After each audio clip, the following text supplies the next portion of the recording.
Crop circles are made using microwave laser technology.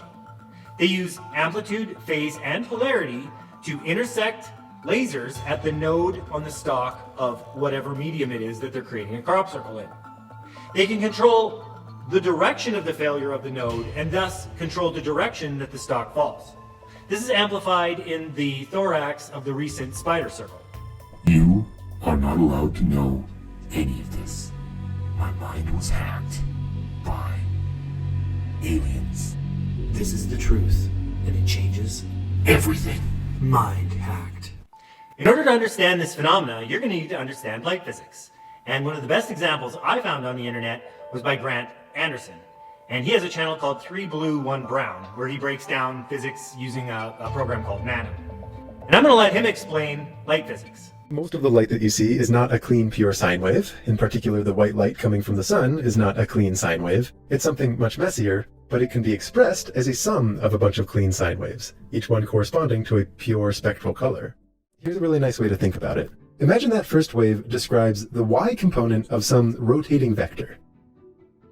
The length of that vector corresponds with the amplitude of our wave, and then the initial rotation of that vector corresponds with the phase of our wave.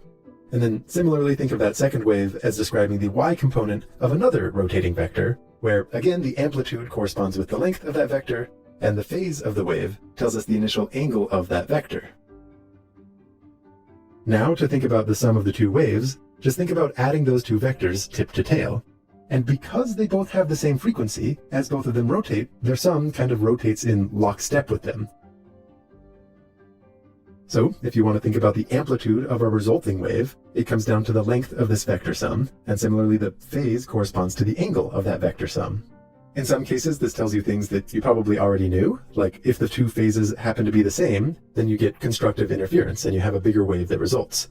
And if the phases were 180 degrees out of sync, then you get deconstructive interference with a relatively small resulting wave. You can see how important phase is to this process. You have to get the timing just right, because you want the laser to go through the other parts of the crop and not affect it, and you only want to affect a specific spot. So using multiple lasers and timing the phase and getting the polarity right, they can amplify the signal at a specific spot. They utilize the same technology for cancer therapy and all kinds of other things that they do. Shine on a second beam of light that has exactly the same frequency. We're going to call this the reference wave.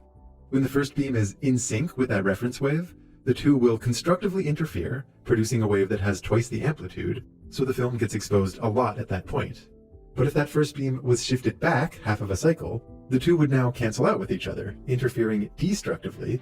In a clip that Grant was just discussing, they use a mirror, they use a single beam of light, and they use a mirror to deflect the single beam multiple times, and they can move the position of the mirror to change the phase of the light. That is not what the EBE do. The EBE can actually generate it in real space, in three-dimensional space, project the laser through a new type of antenna, and actually time each pulse of the light. They can actually control light so infinitely small that they can actually control one wavelength or one photon of a beam. So they can actually control the number of photons that would hit the node.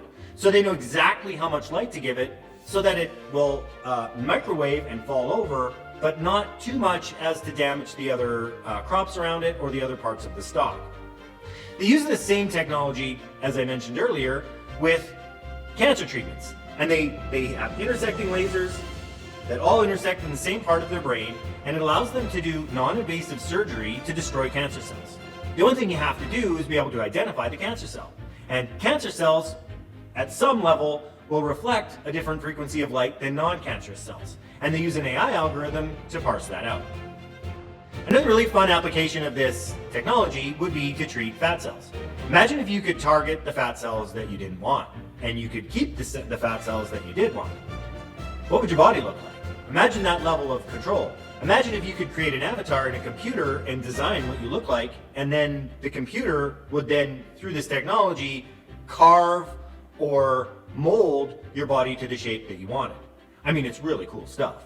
One of the things that I really want to do with this channel, with my life, is to bring this technology to our people. Not in some underground room, but for everyone to have.